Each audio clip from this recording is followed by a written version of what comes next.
Halo kawan-kawan semuanya, selamat datang lagi di Perpodcastan Duniawi, sebuah podcast yang membahas berbagai masalah dari berbagai sisi. Sebuah survei menyatakan bahwa banyak orang yang belum klik tombol like dan subscribe-nya. Maka dari itu kita beri kesempatan kepada kalian untuk klik tombol like dan subscribe-nya. Pada kesempatan kali ini, kita akan membahas tentang mengoptimalkan sumber daya alam di Indonesia. Tapi aku di sini nggak sendirian nih. Aku di sini bersama Feli, Anggi, Delil, Gio, Ivan, dan Susan, serta aku sendiri yaitu Andreas, dan kami semua berasal dari kelas 11 IPS 3. Persoalan pokok yang dihadapi oleh Indonesia terkait sumber daya alam. Yang pertama, perang. Banyak kawasan yang dilanda peperangan. Tidak ketinggalan Indonesia. Masih sering terjadi bentrokan, perang suku, perang antar kelompok. Yang kedua, kemiskinan. Kemiskinan sering dipahami sebagai kondisi kehidupan manusia yang tidak layak atau tidak memenuhi kebutuhan dasar hidup manusia, seperti sandang, pangan, dan papan. Yang ketiga, ketidakadilan sosial. Salah satu tuntutan kodrat manusia adalah diperlakukan secara adil.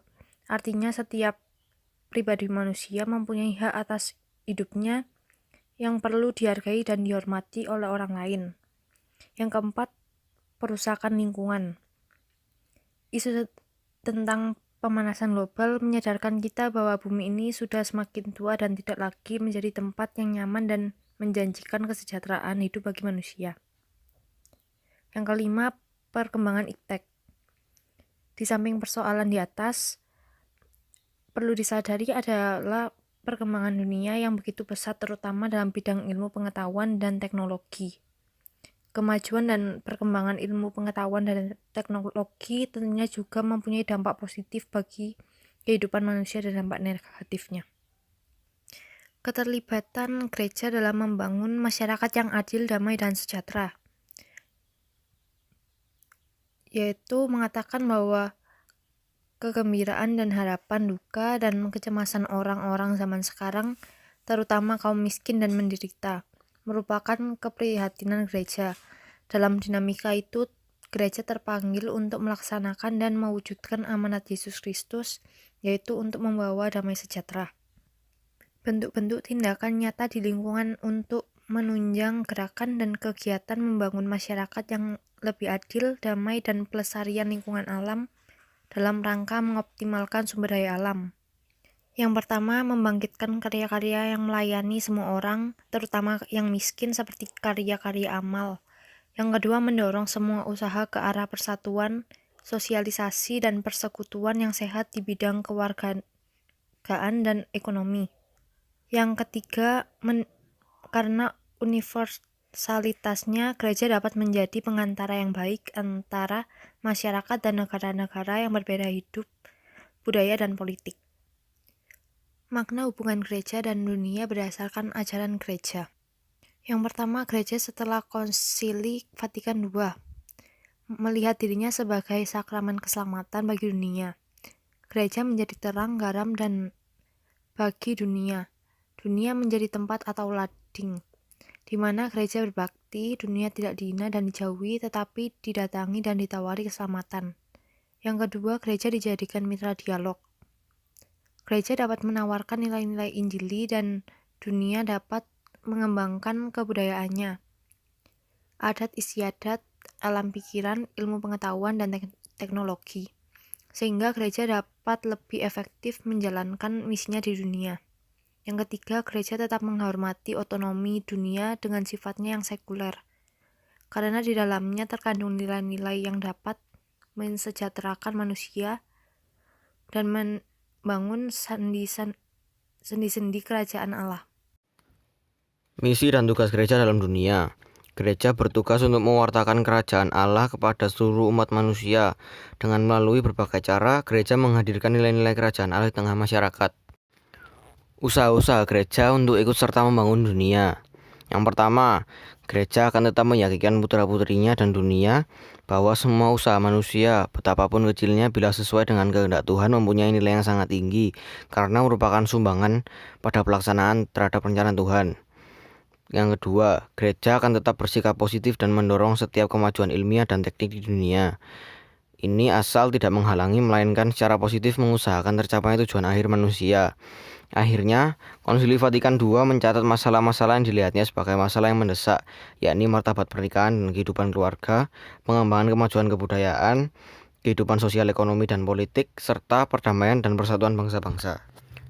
Secara sejarah ajaran sosial gereja dapat ditemukan melalui dokumen-dokumen berikut ini. Yang pertama, Rerum Novarum tentang kondisi pekerja, surat ensiklik Paus Leo XIII. Yang kedua, Quadragesimo Anno, rekonstruksi keteraturan sosial, surat ensiklik Paus Pius XI. Yang ketiga, Mater et Magistra, Kristianitas dan perkembangan sosial, surat ensiklik Paus Yohanes 23. Yang keempat, Pacem in Terris, damai di bumi, surat ensiklik Paus Yohanes 23. Yang kelima, Konsili Vatikan II, Dignitatis Humanae, deklarasi tentang kebebasan beragama. Yang keenam, Konsili Vatikan II, Gaudium et Spes, gereja di dunia modern. Yang ketujuh, Populorum Progressio, surat ensiklik Paus Paulus VI tentang perkembangan bangsa-bangsa. Yang kedelapan, Octogesima Adveniens, surat apostolik Paus Paulus VI memperingati Rerum Novarum. 9. Keadilan di dunia, Sinoda para Uskup 30 November 1971. Yang ke-10, Laboren Exercens, surat ensiklik Paus Yohanes Paulus II tentang martabat pekerjaan. Yang ke-11, Solicitudo Rei Socialis, surat ensiklik Paus Yohanes Paulus II memperingati 20 tahun Populorum Progressio. Yang ke-12, Centesimus Annus, surat ensiklik Paus Yohanes Paulus II memperingati 100 tahun Rerum Novarum. Yang ke-13, Caritatis in Veritate, kasih dan kebenaran, surat ensiklik Paus Benedictus XVI, yang mempunyai tujuan sebagai berikut. Yang pertama, membela martabat manusia, menghargai hak-haknya, membangun keluarga dan kebebasan beragama. Yang kedua, bertujuan untuk kesejahteraan umum. Yang ketiga, solidaritas, mendukung partisipasi dan kerjasama di dalam kelompok dan antar kelompok masyarakat. Yang keempat, subsidiaritas, memberdayakan kelompok-kelompok masyarakat. Dan yang terakhir, mengutamakan atau berpihak kepada kaum miskin. Teks eksplanasi merupakan teks yang menjelaskan sebab akibat suatu fenomena, baik itu peristiwa alam, ilmu pengetahuan, sosial, budaya, dan lainnya. Teks eksplanasi berisi fakta yang dapat menjawab pertanyaan tentang bagaimana dan mengapa suatu fenomena terjadi. Struktur teks eksplanasi. Teks eksplanasi tersusun atas suatu struktur yang memudahkan kita dalam memahami teks. Yang pertama ada pernyataan umum. Yang kedua ada deretan penjelas. Yang ketiga ada interpretasi. Yang keempat ada kesimpulan. Ciri-ciri teks eksplanasi. Pembahasan dalam teks eksplanasi menggunakan konteks ilmiah melalui pemaparan sejarah, definisi, klarifikasi, dan kebiasaan. Informasi tersebut dapat berupa fakta empiris, data statistik, dan rangkaian peristiwa yang menjelaskan korelasi antar spek dan antar peristiwa dalam teks. Ada beberapa cirinya yang tentang ilmiah. Fenomena yang dijelaskan dalam teks eksplanasi berdasarkan konteks ilmiah, yaitu berupa fakta, realita, teori, dan penelitian.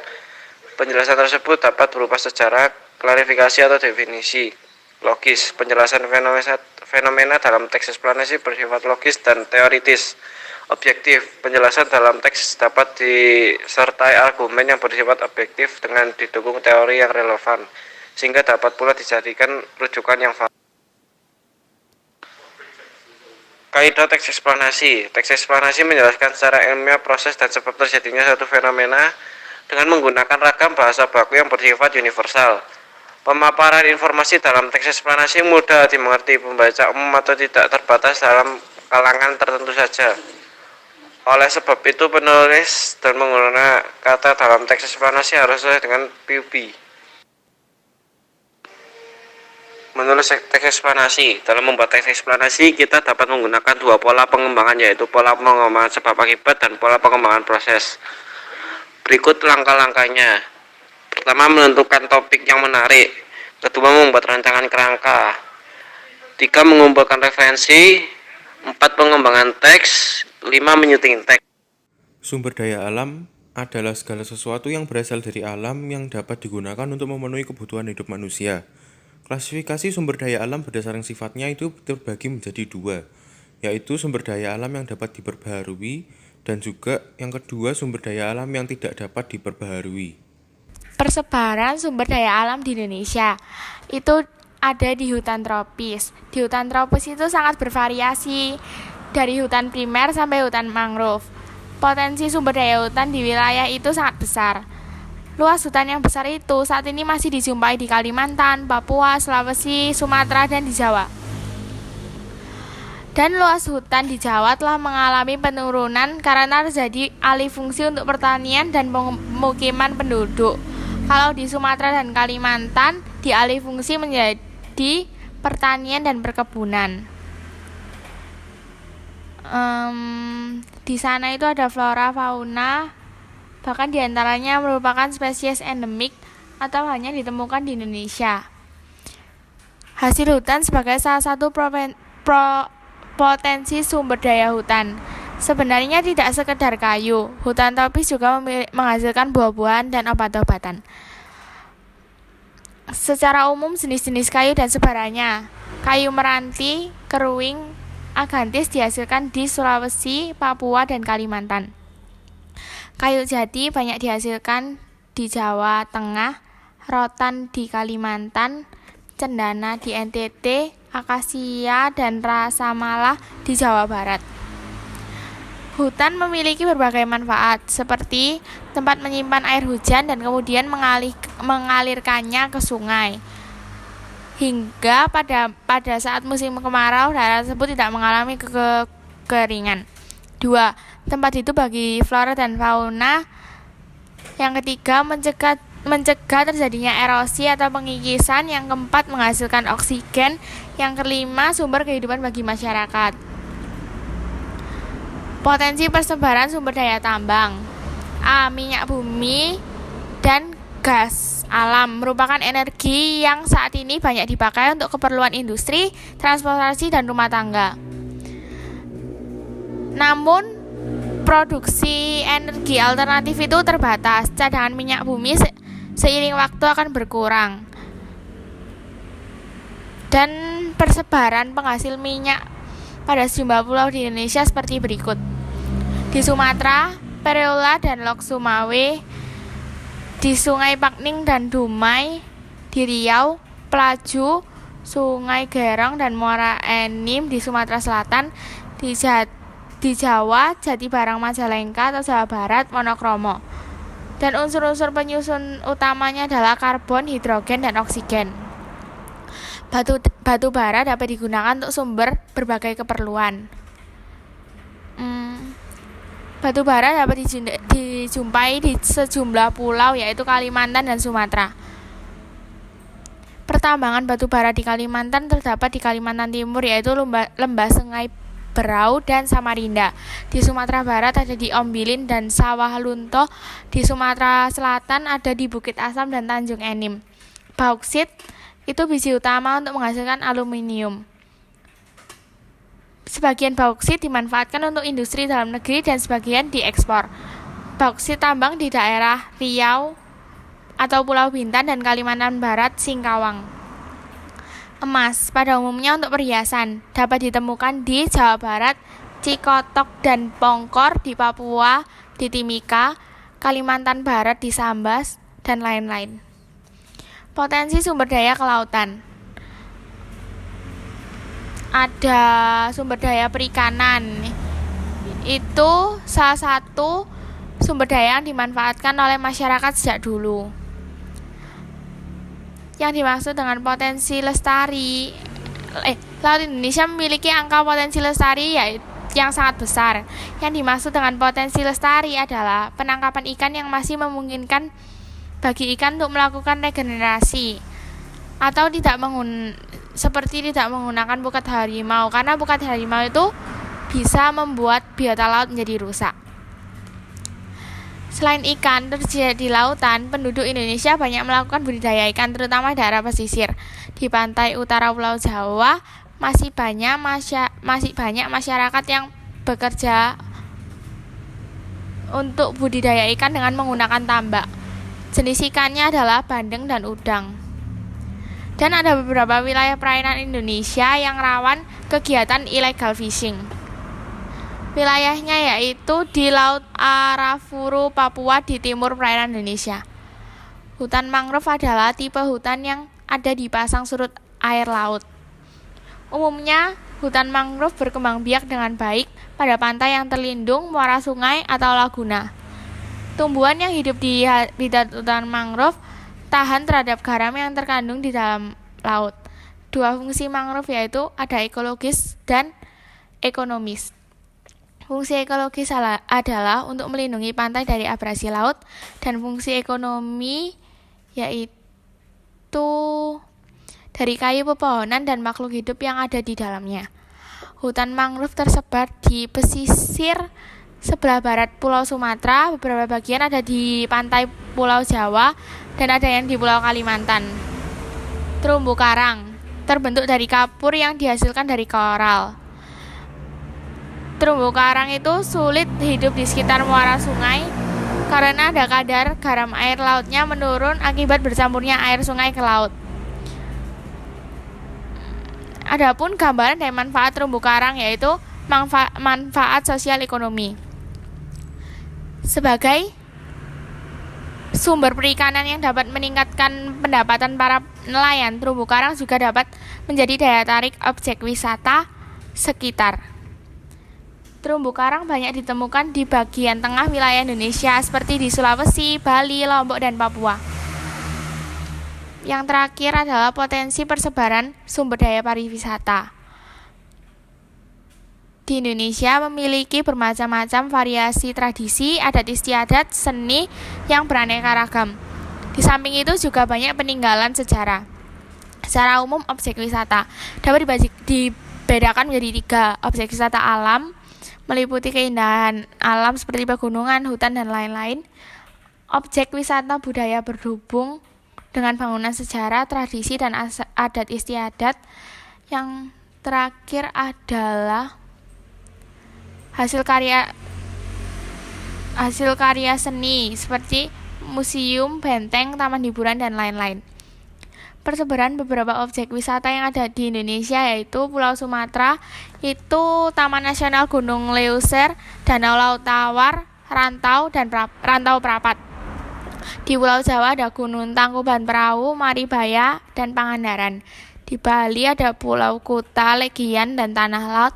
Di Kalimantan ada Pasir Panjang, Danau Riam Kanan, Museum Lambung Mangkurat.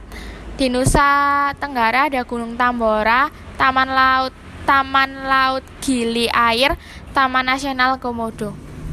Pengelolaan sumber daya alam berwawasan lingkungan dan berkelanjutan.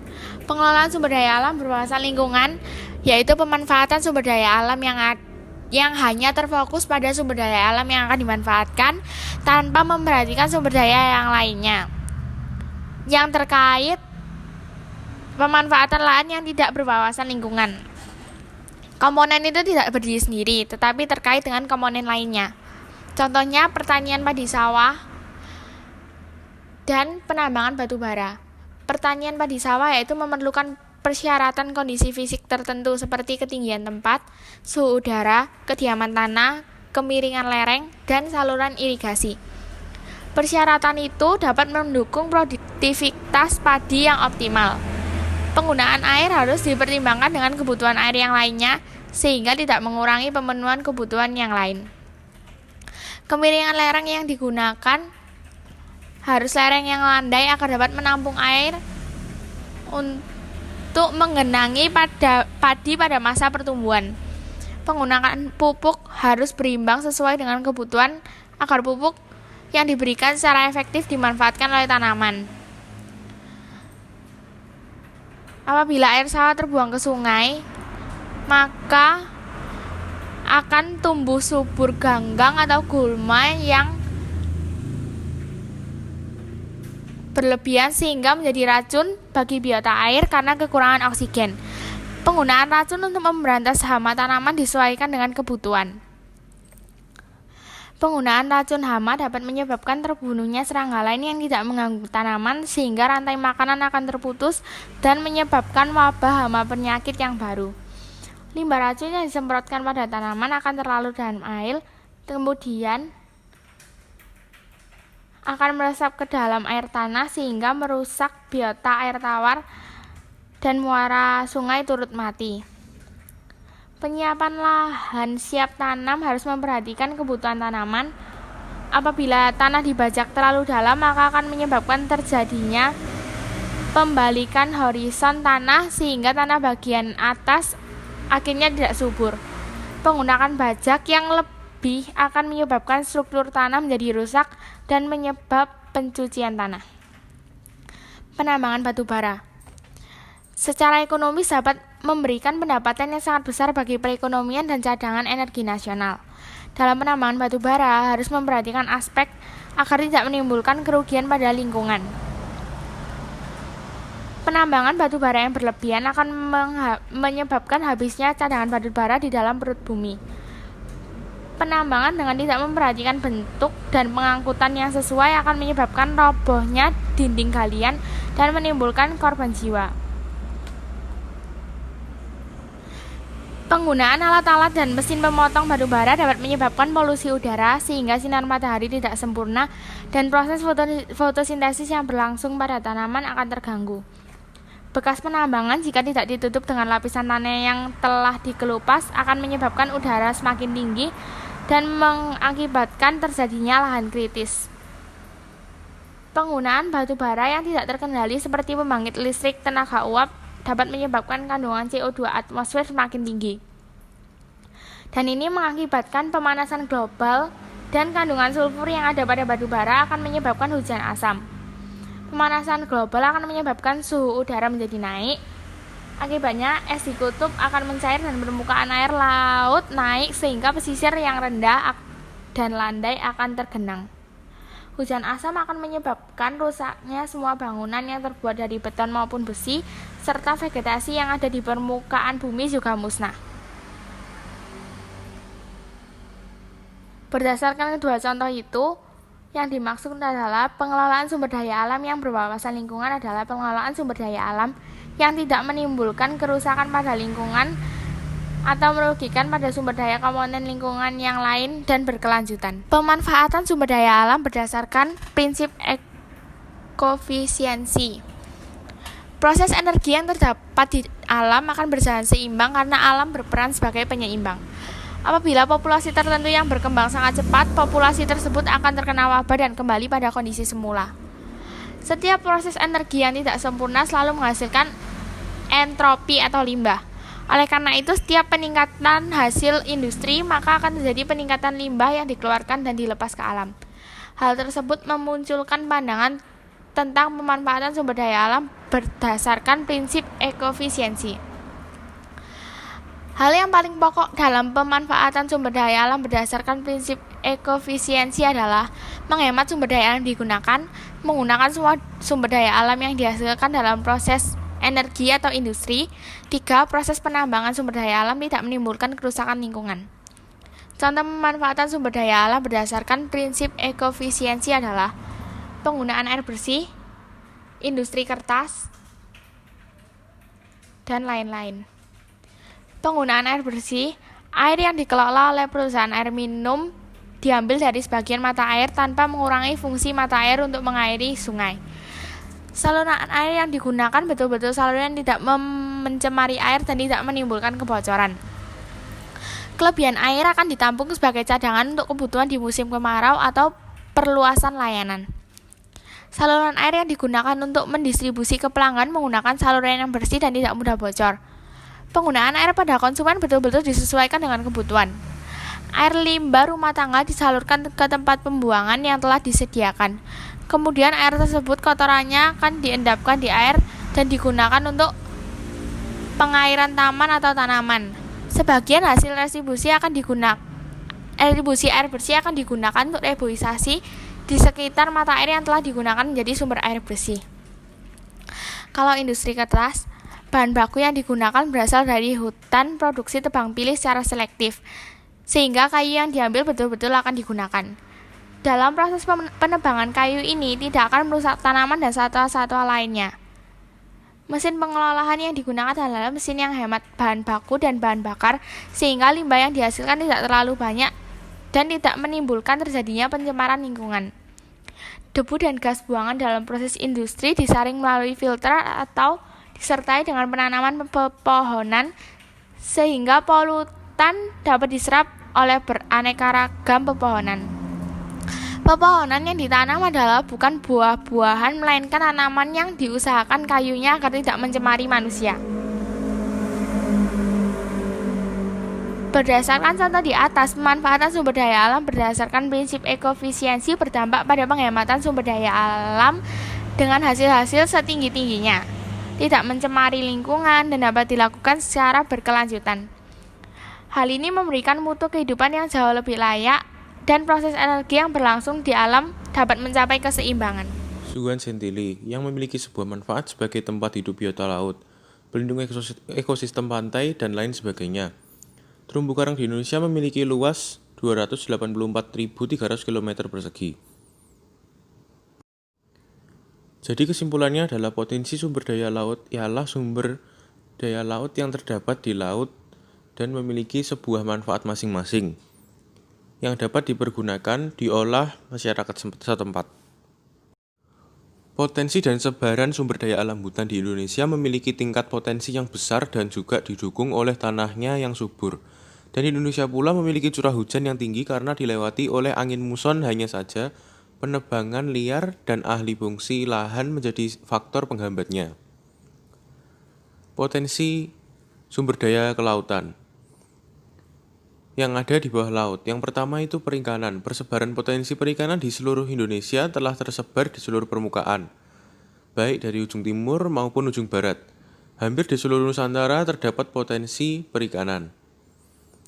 Yang kedua ada hutan mangrove. Hutan ini ialah sebuah hutan yang terdapat di lingkungan perairan Payau. Hutan ini telah tersebar di pesisir pantai barat di Pulau Sumatera, pesisir utara Pulau Jawa, dan juga di sepanjang pantai pesisir Kalimantan. Yang ketiga ada terumbu karang. Terumbu karang merupakan sekumpulan hewan yang hidup di karang yang memiliki simbiosis antara sejenis tumbuhan alga yang biasanya disebut dengan sebutan. Selanjutnya adalah potensi pertambangan. Yang pertama ada minyak bumi. Ada banyak tambang minyak bumi di Indonesia. Daerah-daerah penghasilnya sebagai berikut. Yang pertama ada tambang minyak di Pulau Sumatera, terdapat di Aceh, Sumatera Utara, Riau, dan Sumatera Selatan. Yang kedua di tambang minyak Pulau Jawa, terdapat di Wonokromo, Delta, Cepu, Cilacap, dan Majalengka.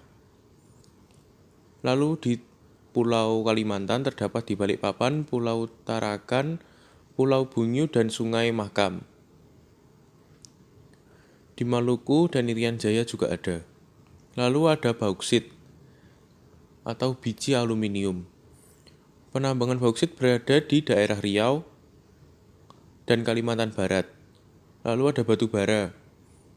Penambangan batu bara terdapat di Sumatera Barat, Sumatera Selatan, Kalimantan Timur, Kalimantan Selatan, Kalimantan Tengah, Sulawesi Selatan, dan juga Papua. Besi. Penambangan besi terdapat di daerah Lampung, Kalimantan Selatan, Sulawesi Selatan, dan juga Jawa Tengah. Lalu ada timah. Penambangan timah ini juga ada terdapat di daerah Pulau Bangka, Pulau Belitung, dan juga Pulau Singkep. Emas. Penambangan ini terdapat di daerah Nangro Aceh Darussalam atau NAD, Bengkulu, Riau, Sulawesi Utara, Kalimantan Barat, Jawa Barat, dan Freeport. Lalu tembaga. Penambangan tembaga terdapat di daerah Irian Jaya. Lalu ada nikel, terdapat di Sulawesi Tenggara, marmer di Jawa Timur, Lampung, Makassar. Lalu ada mangan, ditambang di daerah Jakarta, Yogyakarta, Jawa Barat, dan Kalimantan Selatan. Ke-11 ada aspal, ditambang dari daerah Sulawesi Tenggara. Lalu ada belerang, di Jawa Barat dan juga Jawa Timur. Terakhir ada yodium, ditambang dari daerah Jawa Tengah, tepatnya di Semarang, Jawa Timur, di Mojokerto. Potensi dan pengelolaan sumber daya pariwisata di Indonesia. Yang pertama di daerah Sumatera, yaitu Taman Nasional Gunung Leuser, Danau Laut Tawar, Rantau Prapat, Danau Toba, dan lain-lain. Lalu di daerah Pulau Jawa itu ada Gunung Tangkuban Perahu, Maribaya, Pangandaran, Pelabuhan Ratu, Museum Geologi, dan lain-lain. Di daerah Bali yaitu Pantai Kuta, Tanah Lot, Danau Batur, Klungkung, dan Pura Besakih. Di daerah Kalimantan yaitu Pantai Pasir Panjang, Danau Riam Kanan, Museum Lambung Mangkurat, Istana Kesultanan Sambas, Taman Nasional Tanjung Puting. Di daerah Nusa Tenggara yaitu Gunung Tambora, Taman Laut Gili Air, Taman Nasional Komodo, dan Danau Kelimutu. Objek wisata di muka bumi dibedakan menjadi 3. Yang pertama ada objek wisata alam yang meliputi keindahan alam, pegunungan, cagar alam, dan juga suaka marga satwa. Selain itu ada danau, pantai, dan juga kawasan laut. Kedua ada objek wisata budaya berhubungan dengan bangunan bersejarah, tradisi, dan adat istiadat kelompok masyarakat, hasil karya seni dan kerajinan, museum, monumen, benteng, serta taman hiburan. Lalu agrowisata merupakan yang berhubungan dengan kegiatan pertanian dan hasilnya. Saat ini pariwisata merupakan kegiatan ekonomi yang berkembang pesat di Indonesia dan juga diyakini sebagai penyumbang desa negara. Indonesia memiliki kekayaan hayati yang dapat dilihat dari berbagai jenis tanaman dan hewan yang dikembangkan menjadi pariwisata berkelanjutan. Merujuk pada produk pariwisata yang ramah lingkungan. Bahan-bahan yang digunakan untuk membuat makanan internasional biasanya adalah bahan-bahan yang mudah ditemukan di dataran Eropa. Sedangkan untuk alatnya sendiri, sama seperti alat-alat memasak yang ada di Indonesia pada umumnya, seperti oven, pisau, dan lain-lain. Macam-macam masakan internasional antara lain pizza, sushi, burger, dan spaghetti.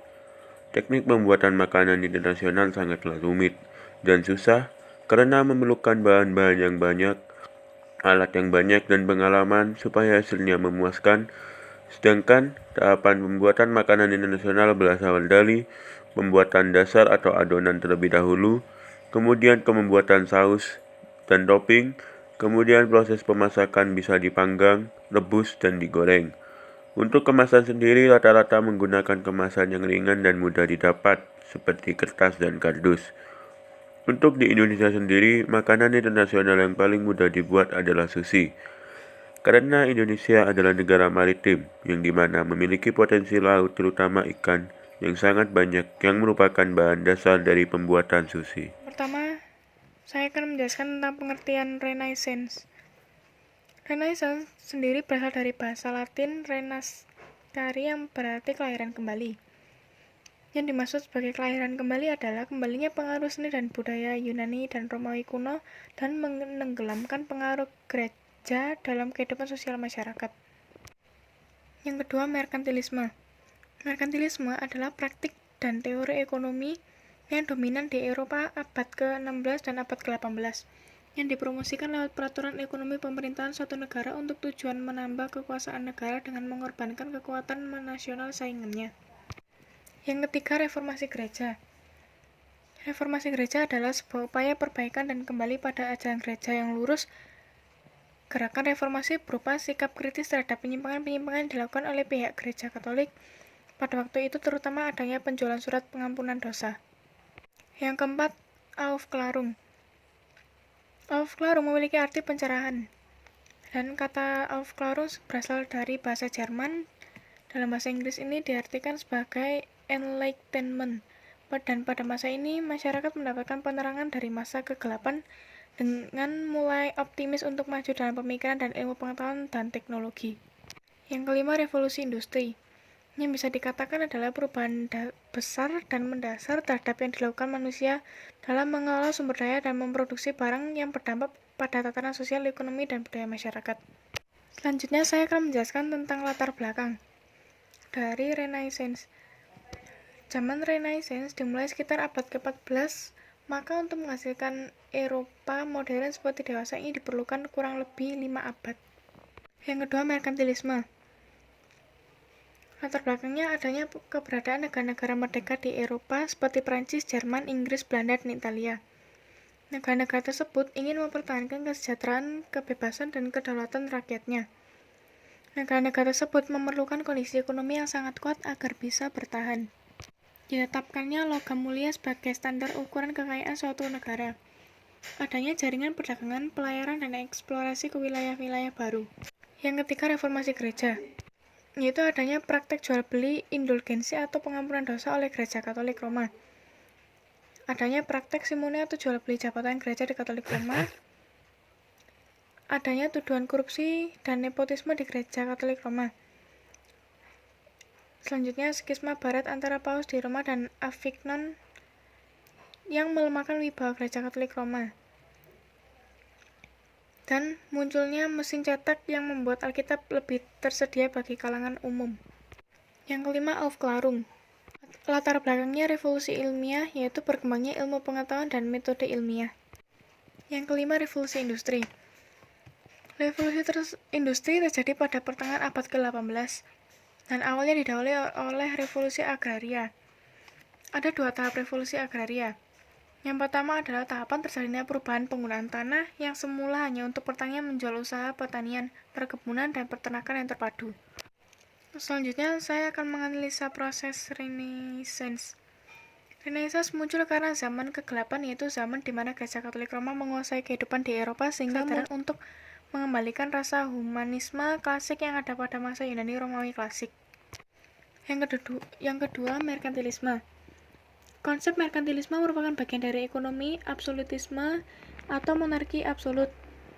Kebijakan merkantilisme ini bertujuan untuk mengumpulkan cadangan moneter sebanyak-banyaknya lewat keseimbangan perdagangan positif, terutama perdagangan barang jadi. Yang ketiga, reformasi gereja.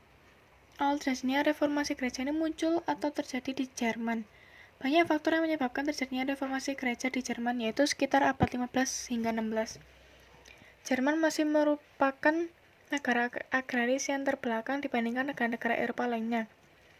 Kuatnya pengaruh Katolisme yang bersifat konservatif di Jerman, banyaknya penjualan surat-surat pengampunan dosa di Jerman melebihi negara-negara Eropa.